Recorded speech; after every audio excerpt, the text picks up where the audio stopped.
एक गुरुजी ने एक चेला बनाया। चेले भी बड़े अद्भुत होते हैं। सो बड़ी नम्रता से गुरुदेव बैठा पास में था। तब तक गुरुजी ने कहा कि बेटा पानी बरस रहा है, गाय को बंधन से मुक्त करो, दूसरी जगह बांध। चेला बैठे बैठे बोला गुरुजी जो स्वयं बंधन में पड़ा हो वो क्या किसी को बंधन से मुक्त कर सकता है? क्षमा करें गुरुदेव, ये मुझसे नहीं हो सकता।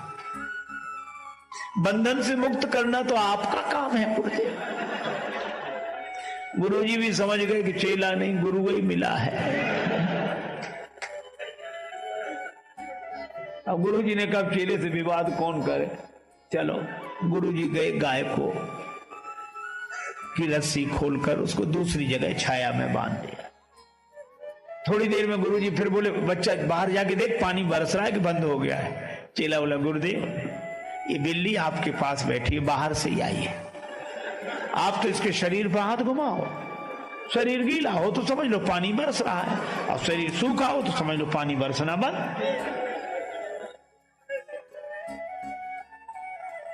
गुरुजी फिर भी चुप रहे। अब रात को गुरुदेव को नींद ना आए, दिया जल रहा था। बोले बेटा ये दिया बुझा दे। चेला बोला गुरुदेव अब रजाई में घुस गए, अब कौन निकले बाहर। आप तो एक काम करो, क्या रामायण की बात याद करो, मुंह दिए नयन कतों को नहीं। आप तो आंख बंद कर लो, दिया को बुझा ही समझो। गुरुजी ने दिया बुझाया और सवेरे सवेरे एक भगत आया लड्डू लेकर। महाराज भगवान को भोग लगाओ, आप भी पाओ, सबको पवाओ। गुरुजी ने भगवान को भोग लगाया, बाल भोग लेकर बोले बच्चा प्रसाद लेगा।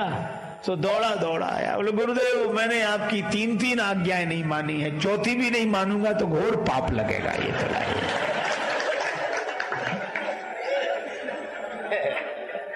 ये हाल। कोई रिक्शा दिख गया तो हम रिक्शा मांगते नहीं है, आवाज ए रिक्शा, जैसे उसका नाम रिक्शा ही हो। एक आदमी ने तो हद कर दी, रिक्शे वाले से बोला रिक्शा। हाँ साहब। रेल स्टेशन जाओगे? बोले हाँ जाएंगे। तो बोले जाओ।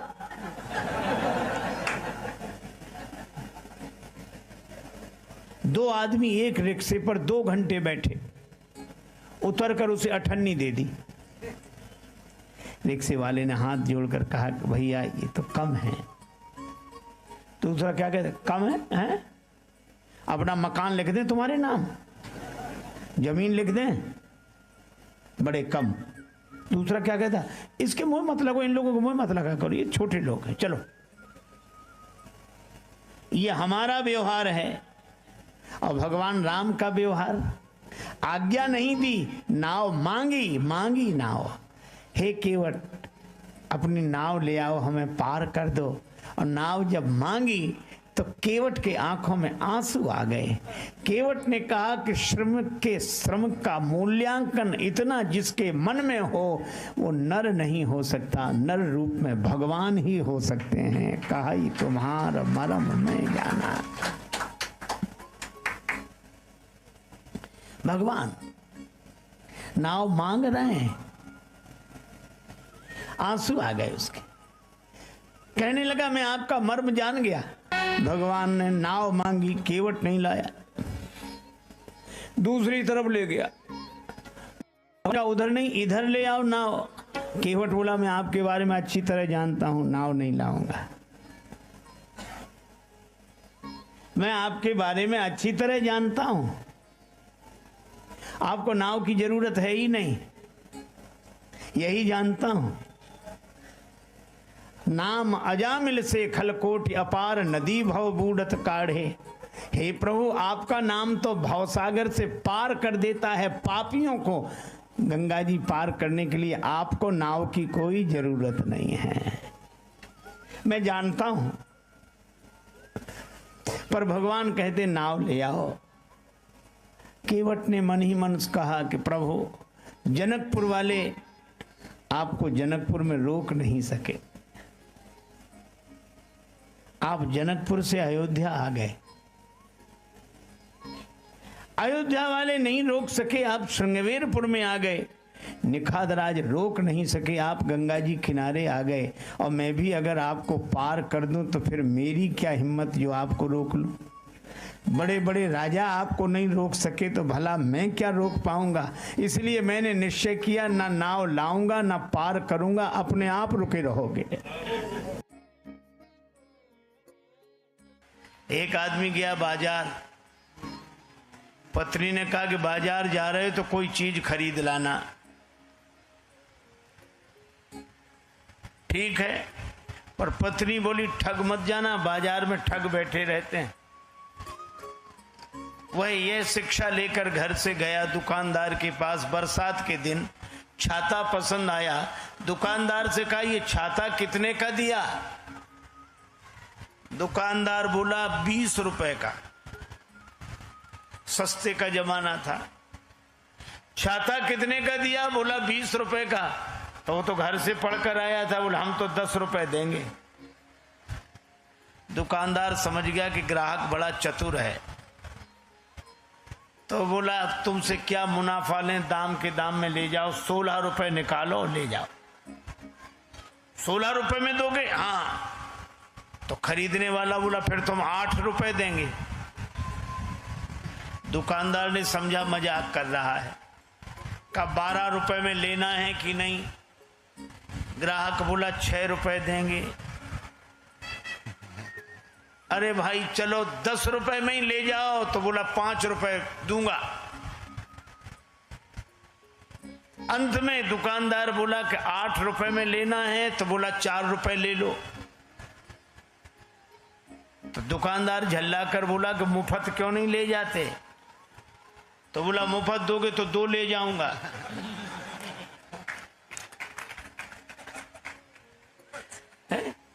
अब बोलो छाते जैसी चीज उसे मिली नहीं। क्यों नहीं मिली? क्योंकि वो किसी एक भाव में टिकता ही नहीं था। तो जब भाव में टिके बिना उसे छाता नहीं मिला, तो भाव में टिके बिना परमात्मा की छत्र छाया कैसे मिल जाएगी? भाव बिना बाजार में वस्तु मिले नहीं मोल, तो भाव बिना हरि क्यों मिले? इसलिए भाव सहित हरि बोल। विद्यार्थी से पूछा कि एक टीले पर 10 भेड़ें खड़ी हैं, तूफान आया तो 4 भेड़ें नीचे उतर गई, तो टीले पर कितनी भेड़ें शेष रही? सबने कहा 6, सबने कहा 6। एक विद्यार्थी बोला एक भी नहीं। कहा क्यों? बोले जब एक भेड़ चलती है तो उसके पीछे जितनी भेड़ें होती सब चली जाती, 4 उतर गई तो 6 क्या कर रही थी वहां? तो ये जो अनुभव की बातें हैं ये गणित से समझ में नहीं आती, अनुभव की बातें हैं। एक अध्यापक ने एक विद्यार्थी से पूछा कि तुम्हारे पिता हमसे 5,000 रुपए उधार लें, 3 रुपए प्रति सैकड़ा ब्याज के दर से, तो 6 महीने बाद कितना लौटाएंगे? हिसाब लगा के बताओ। विद्यार्थी बोला सर 1 नया पैसा नहीं। अध्यापक ने डांट कर कहा क्यों रे, तुझे गणित नहीं आता है? बोला हमें तो गणित आता है, हम तो हिसाब जानते हैं, पर आप हमारे बाप को नहीं जानते। उसने जिसका लिया है दिया है आज तक, जो तुम्हारा ही देगा। तो बोलो अनुभव की बात कह रहा है, सीधा गणित नहीं लगता, लेकिन उसके अनुभव की बात है। इसी तरह गुरुदेव के वचन को बुद्धि के गणित से समझने की चेष्टा न करो, बल्कि गुरुदेव के वचन को तो वेद मंत्र मानकर श्रद्धा पूर्वक पालन करो। यही गुरुदेव की महिमा। उन्होंने कहा कि तुम चिंता मत करो, दो, मैं कह रहा हूं तो। और तो विश्वामित्र जी को राम जी लक्ष्मण जी मिले, किसकी कृपा से? गुरुदेव की कृपा से। एक आदमी गांव में गया, अपने मित्र के साथ घूमने निकला, तो छोटा सा गांव, एक व्यक्ति तेल बेचता था, अकेला आदमी, और भीतर उसने कोल्हू चला रखा और बाहर बैठकर तेल बेचे। इस व्यक्ति ने देखा कि अकेला आदमी कैसे करता है, तो उसने कहा कि तुम ये बैल को हाँकते नहीं हो और कैसे बिना तुम्हारी चलाए चलता है? तो उस आदमी ने कहा कि बैल को मैं हाँक देता हूं और जब चलने लगता है तो बाहर आके बैठ जाता हूं, तो उसे पता नहीं लगता कि तुम पीछे हो। तेल बेचने वाले ने कहा हमने उसकी आंख पर पट्टी बांध रखी। सो तो ठीक है, लेकिन तुम बाहर बैठे हो, बैल अगर चलना बंद कर दे तो तुम्हें कैसे पता लगेगा? तेल बेचने वाला बोला हमने उसके गले में घंटी बांध रखी, चलना बंद होता घंटी बजनी बंद हो जाती, हम फिर जाके हाँक देते हैं। पर वो तार्किक मानने कोई तैयार नहीं। वो कहने लगा कि नहीं, ये भी कोई बात नहीं हुई। कहा क्यों?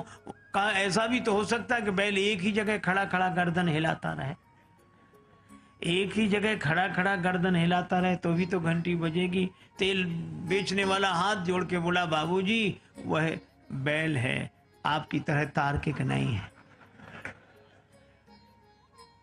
ये तर्क वाले एक ही जगह खड़े खड़े गर्दन हिलाते। अरे भाई, भगवान की भक्ति का सुख लो, भगवान की भक्ति का आनंद लो। जनक जी जैसे ज्ञानी भी भगवान के भक्त हो गए। अच्छा देखो, एक और अद्भुत बात मैं आपसे बताऊं। श्री जनक जी ज्ञानी हैं, ज्ञानाभिमानी नहीं है, और ज्ञानी के यहां भक्ति प्रकट हुई। श्री सीता जी, अच्छा भक्ति की क्या पहचान है कि भक्ति प्रकट हुई? का भक्ति के प्रकट होते ही वर्षा होने लगी। वर्षा ऋतु रघुपति भगति तुलसी साल सुदास। भक्ति के कारण वर्षा होती है। आहा, जिसे एक बार जीवन में प्रभु का प्यार मिलता है उसे बस आंसुओं के हार का उपहार मिलता है। न पूछो उस दिल की बेकली का हाल, मत पूछो न तन से प्राण जाते हैं न प्राणाधार मिलता है। भला किसको दिखाएं मर्ज की बढ़ती हुई मंजिल, न कोई वैद्य मिलता है न कुछ उपचार मिलता है, और दूर रहने पर भी न जाने क्या क्या बात होती है। हृदय के तार से जब उस हृदय का तार मिलता है और जहां कुछ छल छलाता अश्रु जल दिखलाई देता है, उसी मानस में हमें वह सांवला सरकार मिलता है। एक बार एक व्यक्ति अपनी ससुराल जा रहा था, मित्र से मिलने गया। मित्र ने कहा कहाँ आज बड़े तैयार दिखाई दे रहे हो? उसने कहा ससुराल जा रहे हैं, तुम भी चलो। मित्र बोला ये कोई ले जाने का ढंग है, पहले से बताते तो हम भी अपने कपड़े आदि पहनकर तैयार रहते।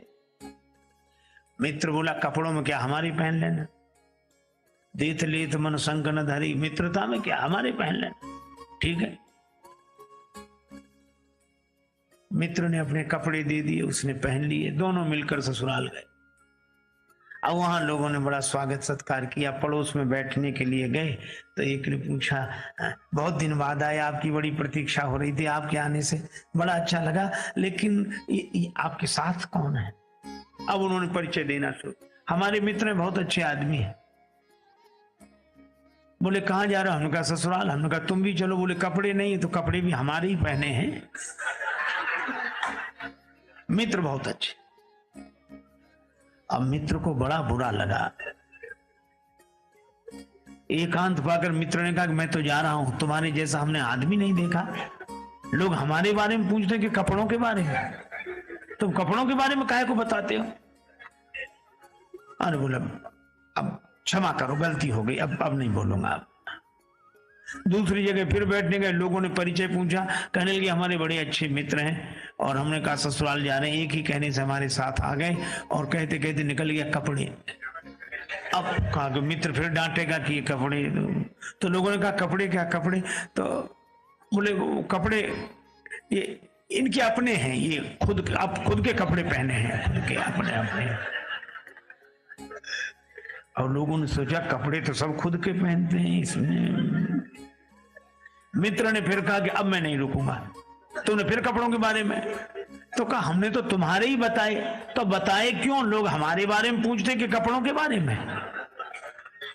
बोला अब मैं कहूंगा ही नहीं, बिल्कुल नहीं कहूंगा। मित्र फिर रुक गया। पर तीसरी जगह बैठने गए, लोगों ने परिचय पूछा कि आप तो बड़े अच्छे आइए, आपके साथ हमारे मित्र हैं, बड़े प्रेमी हैं, एक ही कहने से हमारे साथ आए। और इनकी जितने गुण गाए जाएं सब कम है, लेकिन क्षमा करें, हम कपड़ों के बारे में कुछ नहीं कहना चाहते। अब फिर कपड़े, अभी तर भरे कपड़े, हम जो चीज खाएंगे डकार में गंध भी तो उसी की आएगी। तो भीतर जो भरा हो वही बाहर दिखेगा। निराकार हूं मैं न साकार हूं, भक्त की भावना से तदाकार हूं।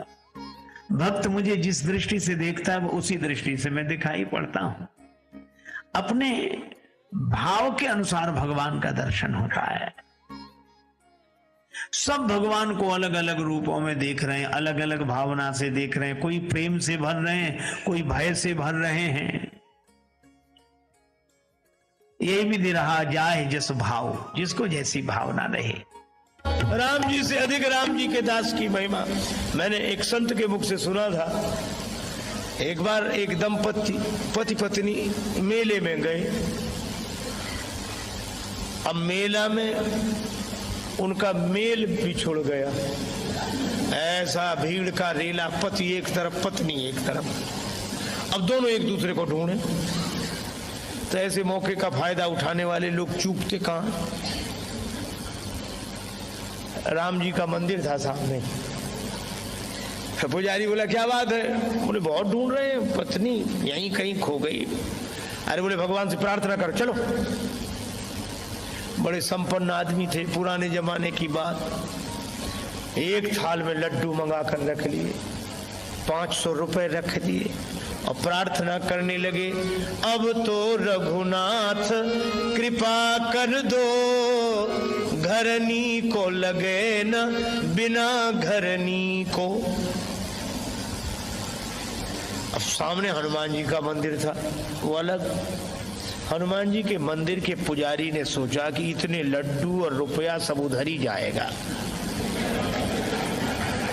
इधर आता तो ठीक रहता। तो वहीं से बैठे बैठे बोला, सेठ जी वहां क्यों चले गए? यहाँ आओ। इशारे से बोला यहाँ आओ। सेठ जी थाल ले आओ इते, कर दे ये कृपा जो लला अंजनी को। हनुमान जी के पास ले आओ, काम बन जाएगा। कपिराज से प्रीत विनीत करो, फिर से मुख देख सको पत्नी को। सेठ जी बोले कैसी बात करते हो? हनुमान जी तो सेवक हैं, राम जी तो इनके स्वामी हैं। हम सीधे स्वामी के पास पहुंचे, सेवक के पास आने की क्या जरूरत है? राम जी कर सकते सब कुछ। अरे बोले सेवक स्वामी की बात छोड़ो, अपने अपने विभाग की बात है, ये काम उनसे नहीं बनेगा। क्या क्यों नहीं बनेगा? राम जी सब कुछ कर सकते तो मेरी पत्नी को भी खोज सकते। हनुमान जी के मंदिर का पुजारी बोला कि जाने दो, तेरी त्रिया को मिलावे कहा, जो पतो न लगाए सके अपनी को। तुम्हारी पत्नी क्या ढूंढेंगे, उनकी भी खो गई थी तो यही गए थे ढूंढने। और उसने तो अपने मतलब के लिए तर्क दिया पुजारी, पर सेठ जी के मन में बात जम गई। हनुमान जी के मंदिर पर आए, सचमुच उनकी पत्नी भी आ गई वहीं दर्शन के लिए। सबके मुख से निकला कि भाई विनोद में ही सही, पर राम ते अधिक राम कर दासा। हनुमान जी की आज भी पूछ है, लेकिन ये पूछ है क्यों? क्योंकि जास हृदय आगार बसई राम सर चाप धर। अभिमान हृदय में रखने वालों की पूंछ नहीं रहती, भगवान को हृदय में रखने वालों की पूंछ रहती है। ये विचार करो, तुम्हें भगवान ने बनाया कि भगवान को तुमने बनाया?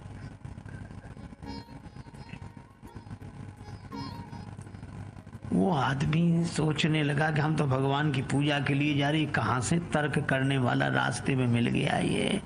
तो उसने कहा कि भैया तुम बताओ क्या करें हम तो मंदिर में दिया रखने जा रहे हैं, पूर्वजों से हमारे सब पितर यही करते आए हैं। तो वो क्या बोला, इतने दिनों से गलती चली आई तो क्या सही मान ली जाएगी? इसका अर्थ तुम भी गलत, तुम्हारी पीढ़ियां भी गलत। उस व्यक्ति ने कहा तो हम क्या करें ये बताओ। वो बोला विचार करो ये दिए में ज्योति कहां से आई। अब है विचित्र बात की नहीं, अब दिए में ज्योति कहां से आई। उस व्यक्ति ने सोचा कि अगर हम कह दें कि माचिस की तीली से आई तो ये पूछेगा कि तीली में कहां से आई, इस कहां का तो अंत ही नहीं है। उस व्यक्ति ने बड़ा अच्छा काम किया। जैसे ही उसने पूछा कि दिए में ज्योति कहां से आई, उसने फूंक मार कर दिया ही बुझा दिया। जैसे ही दिया बुझाया तो उस व्यक्ति ने कहा कि तुमने दिया क्यों बुझा दिया। तो यह व्यक्ति बोला कि अब तुम ही बताओ दिए की ज्योति कहां गई। कहां गई? उसने कहा इसका क्या अर्थ। तो इस व्यक्ति ने कहा कि जहां गई वहीं से आई थी। आई थी हम नहीं बता सकते, गई थी तुम नहीं बता सकते, काहे को बेकार विवाद में पड़ते हैं।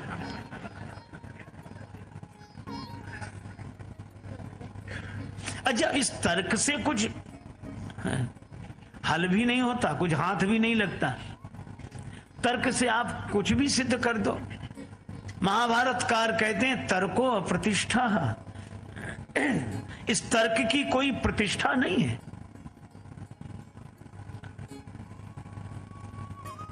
देखो, एक व्यक्ति पढ़कर आया, उसने बहुत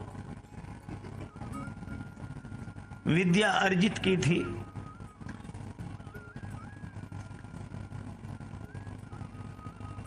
मां ने कहा कि बेटा तू अभी अभी लौटा है, स्वल्पाहार कर ले, 2 लड्डू खा ले। बेटा बोला पहले मेरी विद्या का चमत्कार देखो जो मैंने पढ़ा है। मां बोली क्या चमत्कार? बेटा बोला असंभव को संभव सिद्ध कर दूं। मां बोली कैसे करेगा, जो है नहीं उसको कैसे सिद्ध करेगा।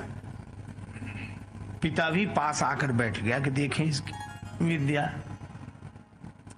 बेटा बोला कि लड्डू कितने रखे हैं। मां बोली 2। बेटा बोला 3। का कैसे? बोले अभी सिद्ध कर देता हूं। का गिनो। मां ने गिनना शुरू किया। 1 लड्डू में 1, दूसरे लड्डू पर उंगली रखी 2। बेटा बोला 2 और 1 3। अब मां इधर से भी गिने 1। बेटा कहे ठीक 2। बेटा तुरंत कहे 2 और 1 3। गणित का सिद्धांत, जहां 2 और 1 वहां 3 तो होते ही हैं। अब मां ने कहा कि बेटा मैं सिद्ध भले ही ना कर पाऊं पर लड्डू तो 2 हैं। बेटा बोला सिद्ध करो तो मानो, लड्डू तो 3 हैं। उसका पिता बैठा था पास में, और पिता भी तो उसी का पिता था। उसने कहा कि बेटा तुम्हारी मां बिना पढ़ी लिखी है, समझती नहीं है, पर मुझे साफ साफ दिखाई देने लड्डू 3 है। तुमने जो सिद्ध किया बिल्कुल सही, लड्डू 3 है। अब एक काम करना। कहा क्या? कि 1 लड्डू मैं खा लूंगा, दूसरा लड्डू तुम्हारी मां खा लेगी और तीसरा तुम खा लेना।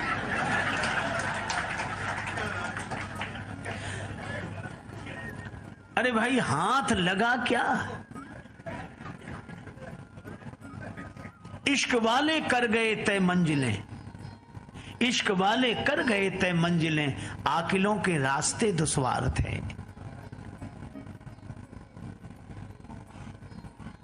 एक आदमी गांव में गया, अपने मित्र के साथ घूमने निकला तो छोटा सा गांव, एक व्यक्ति तेल बेचता था, अकेला आदमी, और भीतर उसने कोल्हू चला रखा और बाहर बैठकर तेल बेचे। इस व्यक्ति ने देखा कि अकेला आदमी कैसे करता है, तो उसने कहा कि तुम ये बैल को हाँकते नहीं हो और कैसे बिना तुम्हारी चलाए चलता है। तो उस आदमी ने कहा कि बैल को मैं हाँक देता हूं और जब चलने लगता है तो बाहर आके बैठ जाता हूं, तो उसे पता नहीं लगता कि तुम पीछे हो। तेल बेचने वाले ने कहा हमने उसकी आंख पर पट्टी बांध रखी। सो तो ठीक है, लेकिन तुम बाहर बैठे हो, बैल अगर चलना बंद कर दे तो तुम्हें कैसे पता लगेगा। तेल बेचने वाला बोला हमने उसके गले में घंटी बांध रखी, चलना बंद होता घंटी बजनी बंद हो जाती, हम फिर जाके हाँक देते हैं। पर वो तार्किक मानने कोई तैयार नहीं। वो कहने लगा कि नहीं, ये भी कोई बात नहीं हुई। कहा क्यों? कहा ऐसा भी तो हो सकता है कि बैल एक ही जगह खड़ा खड़ा गर्दन हिलाता रहे, एक ही जगह खड़ा खड़ा गर्दन हिलाता रहे तो भी तो घंटी बजेगी। तेल बेचने वाला हाथ जोड़ के बोला, बाबूजी वह बैल है, आपकी तरह तार्किक नहीं है।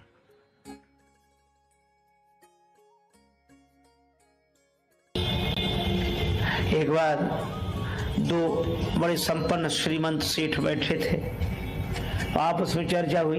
एक बोला हमारा नौकर बड़ा मूर्ख है, दूसरा बोला हमारे नौकर से ज्यादा मूर्ख नहीं हो सकता। तो पहले वाला बोला नमूना देखोगे? हाँ। अरे इधर आओ, बुलाया, 10 रुपए दिए, जाओ बाजार से टेलीविजन ले आओ 10 रुपए में। और वो 10 रुपए लेके चला गया टेलीविजन लेने। उसने अपने मित्र का देखा, इसका ये 10 रुपए में टेलीविजन लेने जा रहा। दूसरा बोला कि अब हमें अपने नौकर का नमूना दिखाने का अवसर दो। हाँ, उसने अपने नौकर को बोला, इधर आओ। हाँ कहिए साहब। तुम ऐसा करो, ऑफिस तो तुमने देखा है? हाँ देखा है। ऑफिस में चले जाओ। हाँ तो वहां जाकर ये देखो कि हम वहां हैं कि नहीं। और दूसरा भी चला गया। मालिक दोनों हंस रहे थे कि कैसे मूर्ख है, लेकिन ये मूर्ख की पहचान जो अपने को मूर्ख समझे, जिससे अपनी मूर्खता ही समझ में ना आए, वो दोनों मिल गए वहां। नौकर मिले तो कहने लगे हमारा मालिक बड़ा मूर्ख है। क्यों? कह रहा था 10 रुपए में टेलीविजन ले आओ। टेलीविजन तो हम 4 ले जाते, पर उसे ये तो सोचना चाहिए था आज इतवार है, बाजार बंद है। बोलो। और दूसरा क्या कहता है कि हमारा मालिक और ना समझ, हमसे कहता तो ऑफिस में जाके देखो कि हम वहां हैं कि नहीं। हमको भेजने की क्या जरूरत थी? फोन नहीं कर सकता था?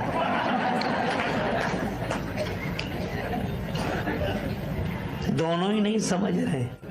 एक गुरुजी ने एक चेला बनाया, तो चेला बनते ही वो बोला कि गुरुजी अब आप गुरु, हम चेला, हमें कुछ सुनाओ। पहले शिष्य लोग कहते महाराज कुछ समझा दो, अब समझा, सुनाओ।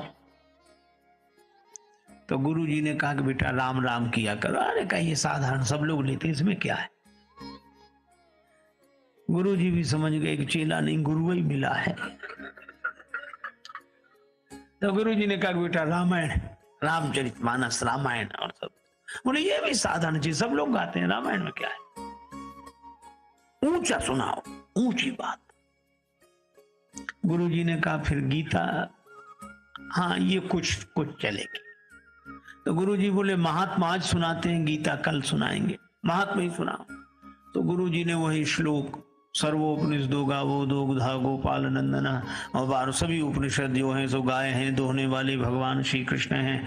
और यह गीता ज्ञान ही दुग्ध है, पान करने वाला बछड़ा अर्जुन है। और चेला कहे वाह महाराज, आ महाराज क्या बात, क्या बात, वाह वाह वाह।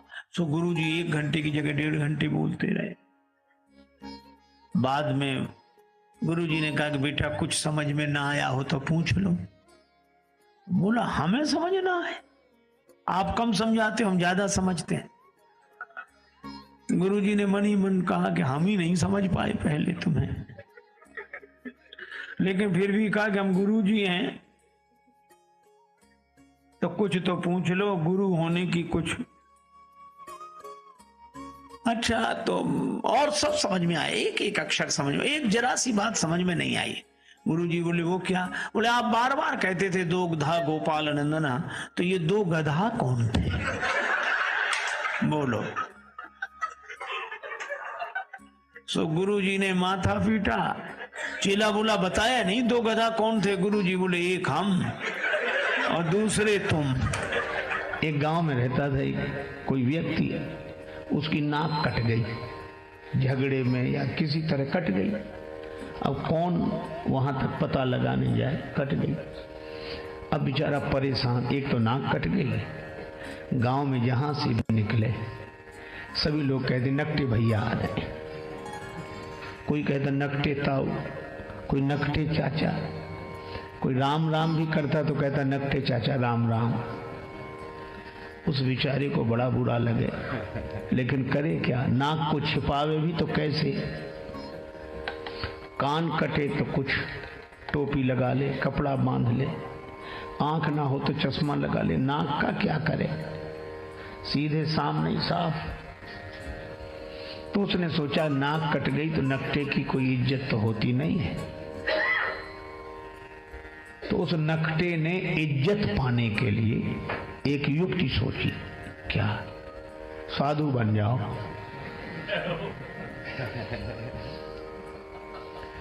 ताकि हमारी कटी हुई नाक पर ध्यान न जाए। पर लोग भी तो विचित्र हैं, बेचारा साधु भी हो गया तो भी लोग कहते नकटे बाबा आए, नकटे स्वामी जी। अब बड़ी मुसीबत। और कोई कहता नकटे तो दूसरे लोग डांटते हैं, ऐसे बोलते हो, साधु हैं ऐसे मत बोलो। तो उसे लगता कि शायद पक्ष में हो, लेकिन वो भी यही पूछता कि महाराज कैसे कट गई।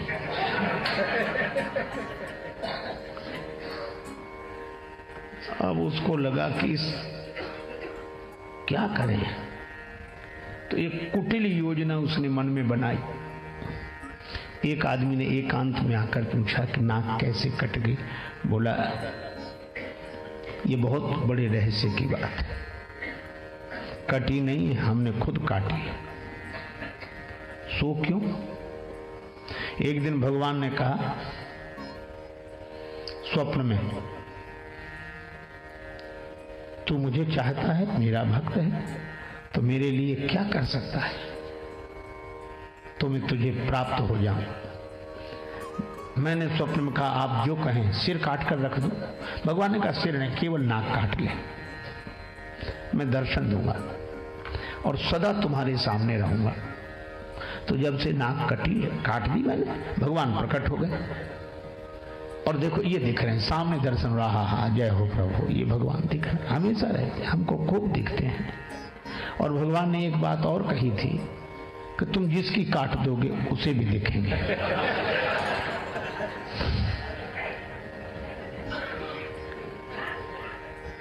अब भगवान का दर्शन कौन नहीं चाहता, नाक कटे तो कटे।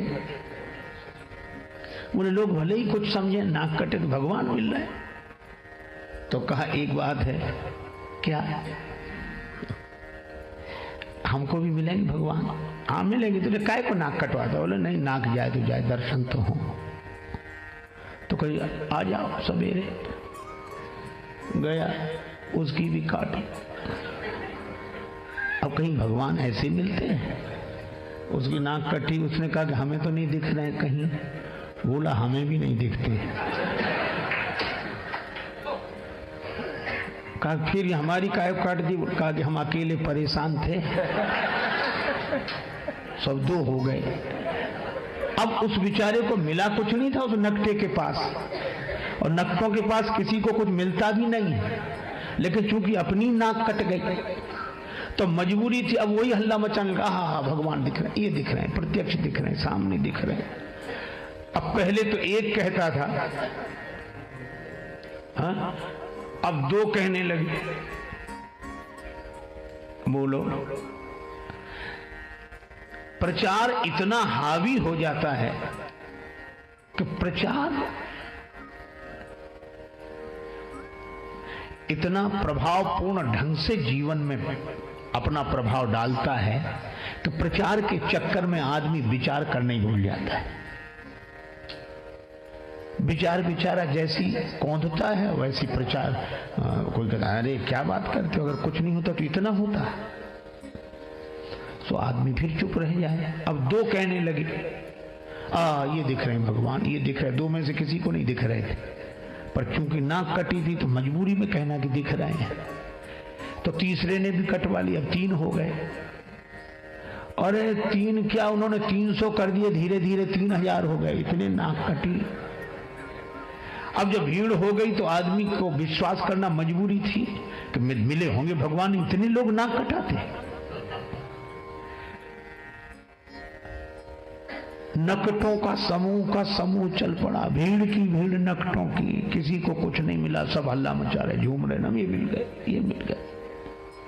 वो तो एक साहसी आदमी आया, उसने कहा हमारी कटी सुकटी औरों की तो बचा लें। तब उसने हिम्मत करके कहा कि यहाँ कुछ नहीं है, यही है। भीड़ के साथ एक ही शब्द है, भाड़। भीड़ भाड़। भीड़ अक्सर आदमी को भाड़ में ही ले जाती है।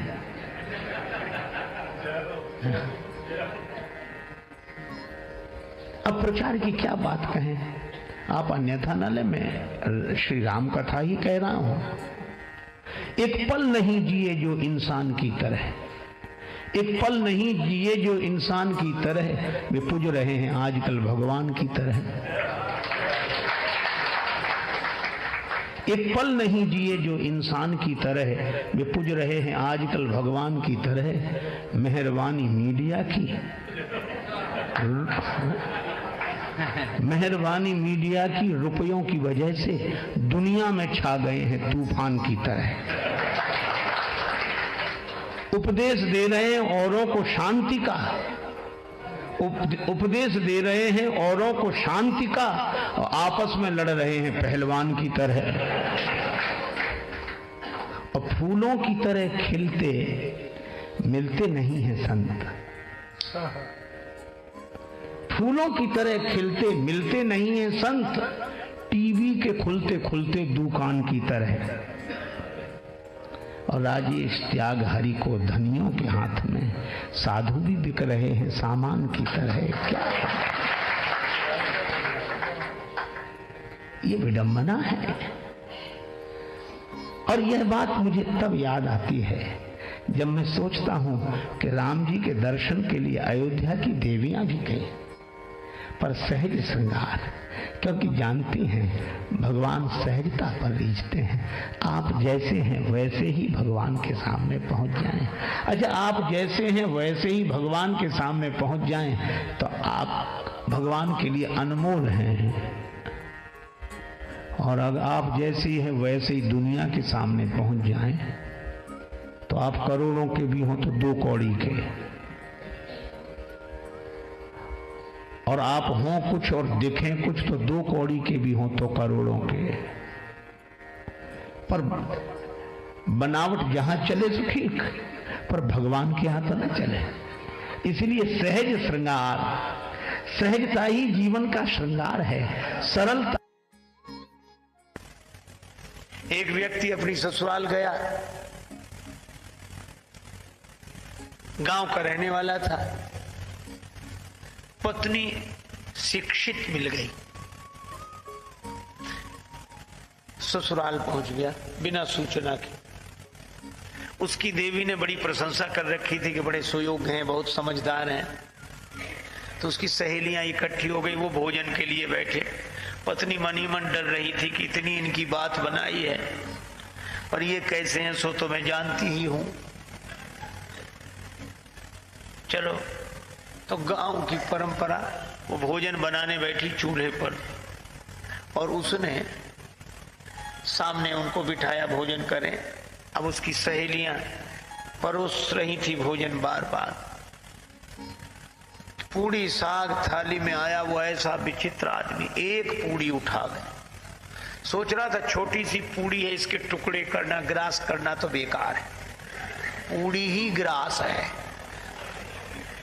वो एक पूड़ी में साग रखे और एक। अब उस देवी को बड़ा संकोच लगा, बड़ी लाज लगी, किसने नाक कटवा दी।